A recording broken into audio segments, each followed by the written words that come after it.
وہ جس مقصد کے لیے آپ نے مجھ سے شادی کی ہے اسے کب پورا کریں گے؟ وہ نگاہیں جھکائے آہستہ سے بولی، مس حجاب کہنا کیا چاہتے ہیں؟ ذرا کھل کر کہیے۔ وہ اٹھ کر بیٹھتے ہوئے سنجیدگی سے بولا۔ وہ جانتا تھا کہ وہ کیا بات کرنا چاہ رہی ہے، مگر وہ اس کے منہ سے سننا چاہتا تھا۔ آپ جانتے ہی ہیں کہ میں کس بارے میں بات کر رہی ہوں، وہی مقصد جس کی وجہ سے آپ نے شادی کی۔ اب اپنا حق لے لیجیے۔ وہ نگاہیں جھکائے بامشکل بولی، تمہارے دماغ میں اتنی گندگی بھری ہے تو میں تمہیں بتاتا چلوں مس حجاب، جس جسم تک رسائی حاصل کرنا چاہوں نا تو بغیر نکاح کے بھی کر سکتا ہوں۔ مجھے نکاح کرنے کی ضرورت نہیں ہے، کیونکہ حلال اور حرام کے چکر میں نہیں پڑتا۔ تم سے زیادہ حسین لڑکیاں میری باہوں میں آنے کے لیے مت چلتی ہیں، وہ بھی میرے اسٹیٹس کے لیے، مگر میں عورت ذات پر تھوکتا بھی نہیں، اس لیے مجھے عورتوں سے نفرت ہے۔ اور ہاں، میں تمہاری غلط فہمی دور کر دوں، تم کوئی حور نہیں ہو جس پر سمیر راجپوت مر مٹے اور اس کا جسم حاصل کرنے کے لیے اس سے نکاح کر بیٹھا۔ میں نے نکاح صرف اور صرف اپنی دادوں کی وجہ سے کیا ہے، میری دنیا ہے وہ۔ انہوں نے CCTV کیمرے میں تمہیں جنید کے ساتھ بڑی محبت سے پیش آتا دیکھا ہے، بس اسی دن انہوں نے کہنا شروع کر دیا کہ تم ان کی بہو بنو گی۔ مگر میں اچھی طرح جانتا ہوں کہ تم نے جان بوجھ کر جنید کے ساتھ اچھا سلوک کیا تھا تاکہ تم میری توجہ حاصل کر سکو۔ تم جیسی لڑکیاں جو 10 لاکھ کے لیے اپنا جسم بیچ سکتی ہیں وہ کیا نہیں کر سکتی۔ وہ شخص بول نہیں رہا تھا بلکہ زہر اگل رہا تھا، اور اس کا زہر حجاب کی رگوں میں اتر رہا تھا۔ وہ پورا وجود سن سا ہو گیا تھا۔ آپ مجھے غلط سمجھ رہے ہیں، میں ایسی لڑکی نہیں ہوں سمیر سر۔ شٹ اپ، اور خبردار آئندہ مجھ سے اس لہجے میں بات کی، اور ہاں، کسی بھی قسم کی وضاحت تو بالکل بھی میرے سامنے مت کرنا۔ اچھا بننے کے لیے تم میرے سامنے ٹونگ کرنے کی ضرورت نہیں ہے، کیونکہ میں جانتا ہوں تم کتنی اچھی ہو۔ تم جیسی لڑکیاں کچھ بھی کر سکتی ہیں، اس لیے مجھ سے دور رہو، لیکن میرے دادوں کے ساتھ ہمیشہ ٹھیک رہنا۔ انہوں نے پہلے ہی زندگی میں بہت زیادہ دکھ دیکھے ہیں، اور میں نہیں چاہتا تم ان کے دکھ کی وجہ بنو۔ تم نے میرا دل نہیں جیتنا، ان کا دل بہلانا ہے۔ تم صرف میرے لیے کھلونا ہو جس کو میں نے اپنی دادوں کے لیے خریدا ہے، نہ کہ اپنے لیے۔ اس کو بازو سے دبوچے چبا چبا کر بولتا جا رہا تھا، اور پھر سے ایک جھٹکے سے چھوڑتا کروٹ لے کر لیٹ گیا۔ وہ چپ چاپ جا کر صوفے پر بیٹھ گئی۔ اس کا ہر لفظ جیسے اس کے دل پر تیر کی مانند لگا تھا۔ اس کا دل زخموں سے چور تھا۔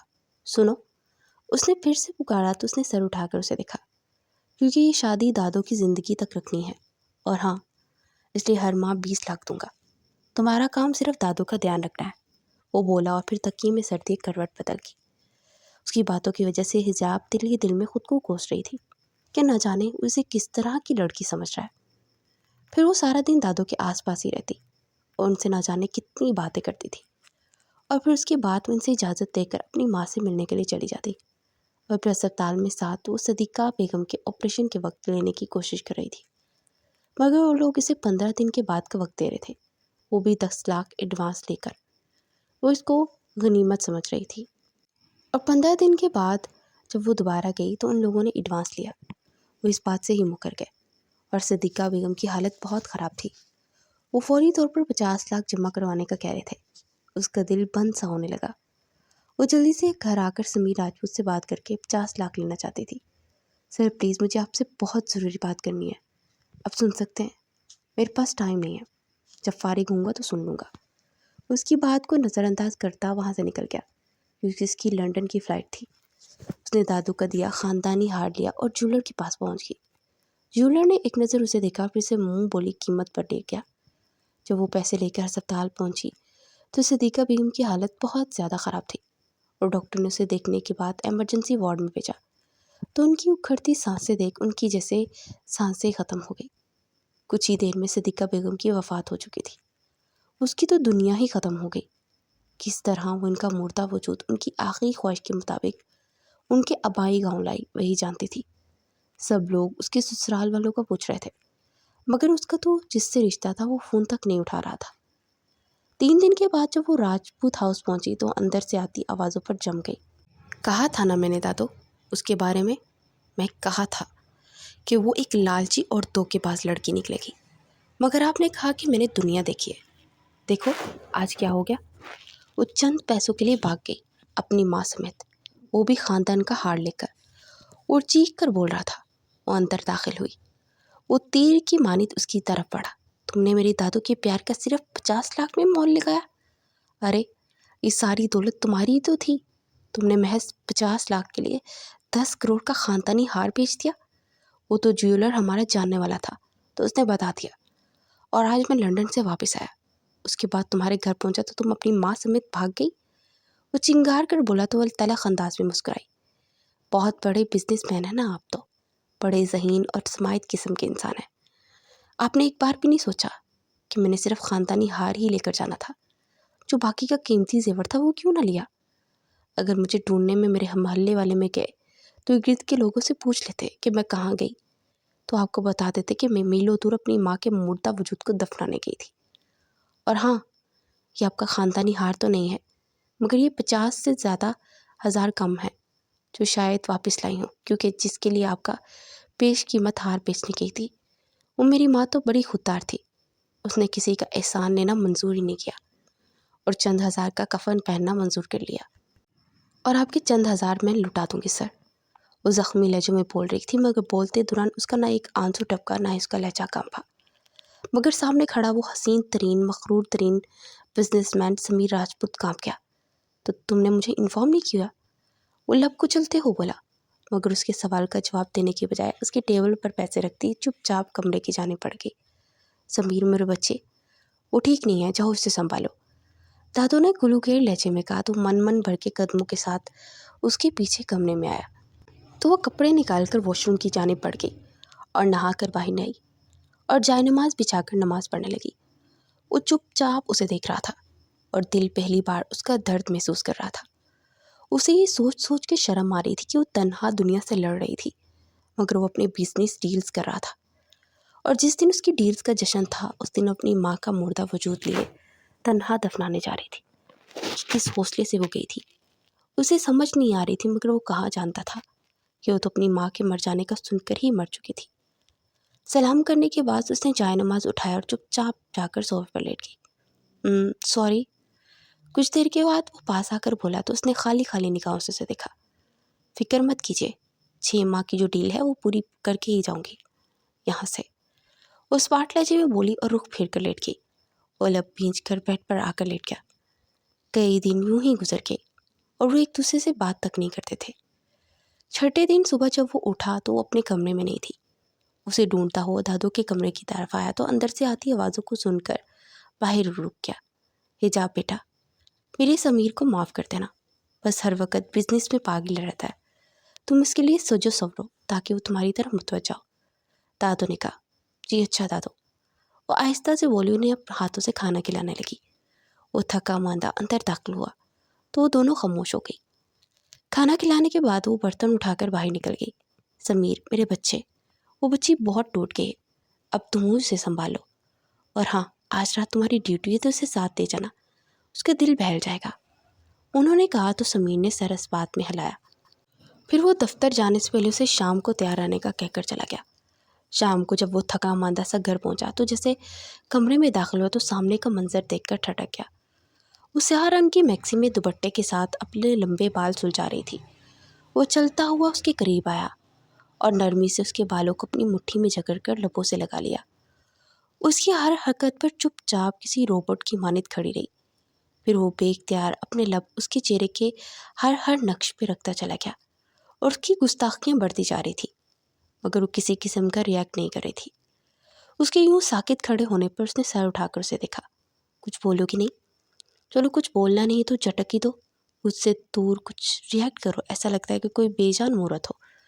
اس کے لبوں کو اپنے انگوٹھے سے رب کرتے ہوئے گمبھیر لہجے میں بولا، آپ کو پورا حق ہے مجھے چھونے کا، قیمت ادا کی ہے آپ نے، اور جب کسی چیز کی قیمت ادا کی جاتی ہے تو ادا کرنے والا اس کا مالک بن جاتا ہے، تو جو مرضی کیجیے، آپ کو نہیں روکوں گی۔ وہ آہستہ سے بولی تو لب بھینچ کر کچھ دیر اسے دیکھتا رہا، پھر وہ سر چٹک کر کپڑے اٹھائے واش روم کی جانب بڑھ گیا۔ کچھ دیر کے بعد وہ تیار ہو کر باہر نکلا تو لاؤنج میں دادو کے پاس بیٹھی تھی۔ اس نے حجاب کر رکھا تھا جس میں وہ بہت خوبصورت لگ رہی تھی۔ چلیں، اس نے پاس آ کر کہا تو وہ اٹھ کھڑی ہوئی۔ جب وہ پارٹی میں پہنچے تو سب لوگ انہیں دیکھ رہے تھے اور میڈیا بھی جلدی سے آ گیا۔ ایسار، آپ نے چپکے سے شادی کر لی، کسی کو بتایا تک نہیں؟ اس کی کوئی خاص وجہ؟ اور آپ کا ابھی تک ولیمہ کیوں نہیں ہوا؟ ان کے سوالات پر اس نے بے اختیار حجاب کی جانب دیکھا تو وہ سرد نگاہوں سے ادھر ادھر دیکھ رہی تھی۔ دراصل میری بیوی کی ماں بیمار تھی، پھر ان کی موت ہو گئی، جس کی وجہ سے ہمیں یہ ارادہ کینسل کرنا پڑا، اور سادگی سے شادی کرنا بھی صرف اسی وجہ سے تھا کیونکہ ماں بیمار تھی۔ اس نے بہانہ تلاشا۔ سر، یہ آپ کی پسند کی شادی ہے، پلیز فی الحال آپ کوئی مزید سوال مت کریں، جب وقت ہوگا میں آپ کے سوالوں کے جواب دے دوں گا، اس نے ان کی بات کے جواب میں کہا، اور پھر اس کا ہاتھ تھام کر آگے بڑھ گیا۔ پھر اسے کارنر والے ٹیبل پر بٹھا کر اپنے بزنس پارٹنر کے ساتھ گفتگو کر رہا تھا۔ وہ چپ چاپ ارد گرد کا ماحول کا جائزہ لے رہی تھی، جہاں پر بے باکی سے عورتوں مردوں کی باہوں میں جھول رہی تھی۔ تبھی دو مرد آ کر کھڑے ہوئے۔ اس نے چونک کر دیکھا، تم انہیں جانتی تھی؟ ایک تو ان کے گواہان میں تھا اور دوسرا وکیل، جو نکاح کے وقت وہاں موجود تھے۔ ویسے مس حجاب، اب طلاق کے بعد کیا ارادہ ہے؟ کسی اور کے ساتھ 6 ماہ گزارنا چاہیں گی؟ پھر سے اگر ایسا ہے تو میں حاضر ہوں۔ اس شخص کی بات کر حجاب کو محسوس ہوا جیسے کسی نے اس کی روح پر زور سے تھپڑ مارا ہے۔ وہ اس کی بات کا جواب دیے بغیر دوسری طرف کھڑے سمیر کو دیکھنے لگی، جو کہ اب اسی طرف آ رہا تھا۔ کیا گفتگو ہو رہی ہے بھائی؟ اس نے پاس آ کر اس شخص کے کندھے پر ہاتھ رکھتے ہوئے کہا۔ کچھ نہیں یار، میں تمہاری بیوی سے حال حوال درافت کر رہے تھے۔ اس شخص نے شاطر انداز میں کہا۔ جھوٹ کیوں بول رہے ہو؟ آپ کو چاہیے کہ سچ سچ اپنے دوست کو بتاتے ہیں۔ یہ لوگ مجھے 6 مہینے کے بعد کے بارے میں پوچھ رہے تھے کہ 6 مہینے کے بعد جب میری اور آپ کی طلاق ہو جائے گی تو پھر میں کیا کروں گی، اور ان میں سے مجھے ایک نے آفر بھی کی کہ اس کے بعد 6 مہینے ان کے ساتھ گزارنا چاہوں گی۔ اس پاٹ لہجے میں بولی تو سمیر راجپوت اپنی مٹھیاں بھیج کر اس کی طرف بڑھا اور کھینچ کر اس کے چہرے پر تھپڑ دے مارا۔ تمہاری ہمت بھی کیسے ہوئی میری بیوی سے اس طرح کی گفتگو کرنے کی؟ اس کا گریبان پکڑ کر چلا رہا تھا تو اس کے چہرے پر گھبراہٹ طاری ہوئی۔ نہیں یار، میں تو بس ایسے ہی مذاق کر رہا تھا، اور بھابھی میرے لیے بہت قابل احترام ہے جب تک کہ تمہاری بیوی ہیں۔ اس شخص بڑبڑاتے ہوئے بولا، یہ میرے نکاح میں ہو یا نہ ہو، تمہارے لیے قابل احترام ہونی چاہیے، سمجھ گئے؟ آئندہ سے مجھے اپنی شکل بھی مت دکھانا۔ اسے دھکا دیتے ہوئے بولا، اور پھر اس کا ہاتھ پکڑ کر وہاں سے باہر نکل آیا۔ وہ لب پیچ کر ڈرائیونگ کر رہا تھا۔ جب اس شخص نے تمہیں یہ بات کہی تھی تو تمہیں اس کے منہ پر تھپڑ مارنا چاہیے تھا۔ وہ گاڑی چلاتے ہوئے انتہائی غصے بھرے لہجے میں بولا، کیا غلط بات کہی تھی اس نے؟ کچھ مہینے پہلے آپ نے بھی تو یہی بات کہی تھی۔ جو بھی اس نے کہی، ظاہر ہے سب صورتحال جانتے ہیں، تو مجھے آفر تو ہوگی نا، جیسے ایک طوائف کو ہوتی ہے۔ بس فرق یہ ہے کہ طوائف نکاح کے بغیر بھی کر لیتی ہے، اور مجھے حلال اور حرام کی تمیز کے لیے نکاح کرنا پڑتا ہے۔ مجھے تو اس آفر کی کسی قسم کا حرج بھی نظر نہیں آ رہا۔ وہ اس طرح سے سرسری انداز میں بولی تو سمیر راجپوت نے ایک جھٹکے سے گاڑی کو بریک لگائے۔ تمہارا دماغ خراب ہو گیا؟ اس طرح کی بات تم کیسے کر سکتی ہو، وہ بھی اپنے لیے؟ اور تم اچھی طریقے سے جانتی ہو میں نے تمہارے جسم کو پانے کے لیے شادی نہیں کی، میں نے صرف اور صرف اپنی دادوں کے لیے کی تھی، کیونکہ تم انہیں پسند آئی تھی۔ ہاں تو ٹھیک ہے نا، کچھ زیادہ فرق نہیں ہے، میں آپ کے لیے آپ کی دادوں کا دل بہلانے کا کھلونا تھی تو آپ لے آئے، اور آپ کا دوست اپنا دل بہلانا چاہتا ہے، اس میں کوئی حرج نہیں ہے۔ مجھے تو ویسے بھی اب اس بات کا عادی ہو جانا چاہیے، کیونکہ آپ نے مجھے ایک ذریعہ معاش دیا ہے، مجھے ایسا ہی کرنا چاہیے۔ کتنے کم عرصے میں اتنا کما لوں گی؟ وہ تلخ لہجے میں بولی کہ بہت زیادہ ہو رہا ہے، بیوی ہو تم سمیر راجپوت کی، اور مجھے یہ بالکل برداشت نہیں ہے کہ تم اس طرح خود کے بارے میں بات کرو۔ اس کے جبڑے بھیجتے ہوئے غصے سے دہڑا، آپ کو اتنا فرق کیوں پڑ رہا ہے؟ آخر کیوں؟ اس کی آنکھوں میں دیکھتے ہوئے بولی تو اس کا جبڑا چھوڑتا ہوا سیدھا ہوا، اور گاڑی کو سٹارٹ کرتے آدھی طوفان کی طرح سڑک پر دوڑا رہا تھا۔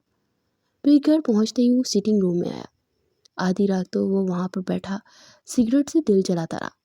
پھر جب فجر کی اذانیں شروع ہوئی تو وہ کمرے میں داخل ہوا تو وہ صوفے سے اطمینان پر سو رہی تھی۔ وہ دھیرے سے چلتا اس کے پاس آیا اور پہلی بار غور سے دیکھنے لگا۔ وہ بہت خوبصورت تو نہیں تھی، مگر کافی زیادہ پرکشش اور پیاری تھی۔ سب سے بڑھ کر اس کی حیا اس کا حسن تھا، جو اس کے اندر مزید نکھار پیدا کرتا تھا۔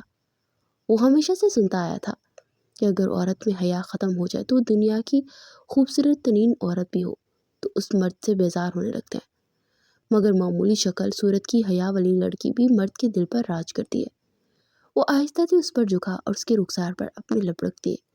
وہ جو کچی نیند میں تھی اس کے لب رکھنے پر اسے محسوس ہوا جسے کسی نے جلتے انگارے پر اس کے رخسار رکھتے ہوں۔ ایک جھٹکے سے اٹھ کر اسے دیکھنے لگی۔ ارے میرے ساتھ کیا کرنے کی کوشش کر رہے تھے آپ ابھی؟ وہ شدید غصے سے بولی۔ سمیر راجپوت ہلکا سا مسکرایا، اس کے دوسرے رخسار پر جھکتے ہوئے بولا، یہ کر رہا تھا۔ اس کے رخسار پر ہاتھ رکھ لیے۔ حجاب کی آنکھیں حیرت کی شدت سے پھیل گئی۔ آپ کی ہمت بھی کیسے ہوئی مجھ سے اس طرح بات کرنے کی؟ وہ ایک جھٹکے سے کھڑے ہوتے شدید غصے سے بولی تو سمیر راجپوت کے چہرے پر دھیمی سی مسکراہٹ تیرنے لگی۔ ابھی کچھ گھنٹے پہلے جب تمہیں میں چھو رہا تھا تو تم مجھے کہہ رہی تھی کہ میں نے پیسے ادا کیے تھے تمہارے، تو میں تم پر حق رکھتا ہوں، تو اب کیا ہوا؟ وہ اس کی طرف بڑھتے ہوئے بولا تو وہ ہلکے سے پیچھے کو ہونے لگی۔ جیسے جیسے وہ قدم اس کی طرف بڑھا رہا تھا وہ قدم پیچھے ہٹا رہی تھی، یعنی اس کا بے بسی کا خول ٹوٹ چکا تھا۔ اور یہ بات سمیر کے اندر عجیب سی ہلچل مچانے لگی۔ اس کی جھکی جھکی نگاہیں، سرخ چہرہ اس بات کا گواہ تھا کہ اس کی قربت کو کافی زیادہ نرس بھی ہے اور انتہائی غصہ بھی۔ وہ پیچھے ہوتے ہوتے دیوار کے ساتھ لگ گئے۔ وہ پاس آیا اور دائیں بائیں ہاتھ رکھتا اس پر جھکا تو وہ زور سے آنکھیں میچ گئی۔ وہ دھیمی سی مسکراہٹ سے اسے دیکھ رہا تھا۔ جب پہلے میں نے تمہارے بدن کو اس طرح چھوا تھا تو تم نے کوئی ریئیکٹ نہیں کیا تھا، کسی بے جان مورد کی طرح کھڑی تھی، یعنی اس ٹائم تمہارے اندر نہ غصہ تھا نہ کچھ بھی، مگر اب تمہیں غصہ کرنے لگی ہو۔ کہیں مجھ سے محبت تو نہیں ہوگی؟ وہ اس کی تھوڑی سی تھامتے ہوئے ہلکی سی مسکراہٹ سے بولا تو تلملا سی گئی۔ خبردار اگر آپ نے مجھے چھوا بھی۔ اس کی بات کو نظر انداز کرتا اس کے چہرے پر جھکا۔ اس نے پوری شدت سے اس کے لبوں کو اپنے دسترس میں لے لیا، اس کی سانسیں بند کرنے لگا، اس کی سینے پر مکے مار کر اسے دھکیلنے کی کوشش کر رہی تھی۔ پھر وہ آہستہ آہستہ پیچھے ہٹا تو اس نے شکوہ کی نگاہوں سے سمیر کو دیکھا اور غصے سے جا کر واش روم میں خود کو بند کر لیا۔ وہ دھیمی سے مسکراتا ہوا اپنے بیڈ کی جانب بڑھا اور اسے واضح دیکھ کر پکارا، میں لیٹ ہو چکا ہوں، تم آ کر آرام کر لو۔ مگر دوسری طرف سے اس نے کوئی جواب نہیں دیا۔ وہ آنکھیں بند کیے مسرور سی اسی کے متعلق سوچ رہا تھا۔ کچھ دیر کے بعد وہ باہر نکلی اور جائے نماز بچھا کر نماز پڑھنے لگی۔ وہ اپنی کوہنی کو بیڈ پر ٹکائے اس کی طرف ٹکٹکی باندھے دیکھ رہا تھا، جو کہ بڑی پرسکون سی نماز ادا کر رہی تھی۔ نماز ادا کرنے کے بعد اس نے جائے نماز اکٹھا کیا اور دوپٹہ کھولتے ہوئے بولی، اگر جا رہے تھے تو نماز ادا کر لیتے۔ اس کی بات پر سمیر راجپوت کے چہرے پر سنجیدگی طاری ہوئی۔ میری مرضی، میں نہیں پڑھنا چاہتا نماز، میری اللہ سے ناراضگی چل رہی ہے، تو اس لیے میں نماز نہیں پڑھتا۔ اس بار ڈرجن بولا، استغفر اللہ، کس طرح کی باتیں کر رہے ہیں آپ مسٹر راجپوت؟ آپ جانتے بھی ہیں آپ نے کیا بولا ہے؟ آپ نے کہا کہ اللہ سے ناراضگی چل رہی ہے۔ آپ ہوتے کون ہیں اللہ سے ناراض ہونے والے؟ بلکہ اللہ آپ سے ناراض ہے، یقیناً یہی حقیقت ہے، کیونکہ جب بندہ اللہ سے بہت دور ہو جاتا ہے نا تو اللہ اس سے دولت، جائیداد، اس کا خاندان نہیں چھینتے بلکہ اس کے مزید عطا کرتے ہیں۔ چھینتے ہیں تو سجدے کی توفیق چھین لیتے ہیں۔ آپ اپنے دماغ سے سوچ نکال دیجئے کہ آپ اللہ سے ناراض ہیں، بلکہ اللہ آپ سے ناراض ہے، اور وہ اسی وجہ سے کہ آپ سجدے کی توفیق چھین چکا ہے۔ اس کی بات پر جیسے سمیر راجپوت کے اندر مرچیں سی بھڑ گئی۔ میں نے اللہ کا کیا بگاڑا ہے جو مجھ سے ناراض ہوں گے؟ بلکہ آج تک تو اللہ نے مجھ سے چھینا ہے۔ سب سے پہلے میری ماں کو مجھ سے دور کیا، پھر میرے پیار کرنے والے باپ مجھے چھوڑ گئے۔